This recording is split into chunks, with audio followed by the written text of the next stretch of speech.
Hey everyone and welcome to the channel. My name is Ash and I am here with a review of Escape from Terror City on Xbox. Now, this was released on the 6th of September 2023, developed by Renegade Sector Games and published by eastasiasoft Limited, who were kind enough to send me a copy for this video review. Now, this is a weird little game. It's got a sort of old school retro inspired aesthetic to it, very much sort of like Sega Saturn, I would say, in the way it's presented, but like obviously much crisper.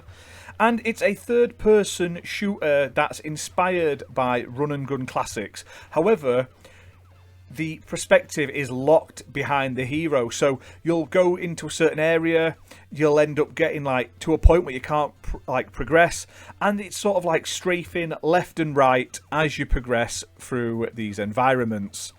Now, you'll beat the enemies, progress to the next area, rinse and repeat. You'll end up fighting a ton of enemies, a ton of bosses, but overall, like I say, it's a fun little game. It's not without its nuances though. So the game itself, like I say, I like the art style. It's got this like pinky purpley green colouring to it. Like I say, the Sega Saturn vibes are really cool. There's not enough games that have that sort of look anymore. And you basically play as like this one-man wrecking machine, and you blast your way through a whole host of levels, through standard enemies with like rocket launchers, to sort of like robots and tanks.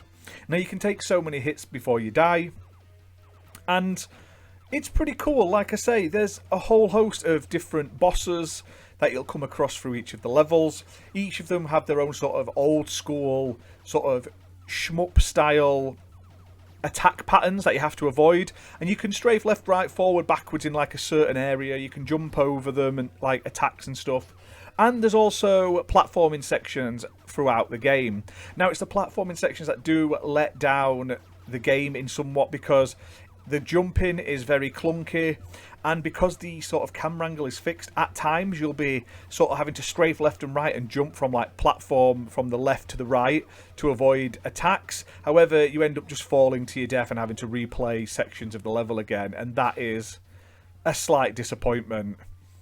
Now, there's a good variety of levels to play through here, and they're all pretty fun. Like I say, I enjoyed the gameplay. It felt very much like I was playing an arcade game or something like that.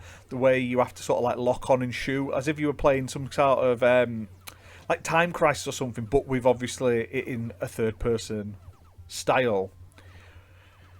It's also got pretty easy achievements as well, so it's a very straightforward 1000 gamer score. Now, the game is available priced at £8.39 at launch. It's currently on sale for its launch discount, so you can pick it up at a discount if you grab it quickly. It's playable on Xbox One and Xbox Series X and S consoles, and it's optimised for Series X and S with 4K resolution and 60 FPS. Now, the game is also available on pretty much every other platform. You're looking at Steam, Nintendo eShop and Switch, and the PlayStation Store. So if you want a fun little game that you can waste a couple of hours in playing, getting some sort of old school Saturn arcadey vibes at a decent enough price, I'd highly recommend checking this one out. However, it can be a little frustrating with the platforming sections and the way the sort of camera locks you in place. Just makes sometimes and some sections feel rather clunky and more infuriating than fun. But that's that for this video, guys. Hope you've enjoyed it. If you have, hit that like button, hit subscribe, and we'll see you very soon for more content. Bye for now.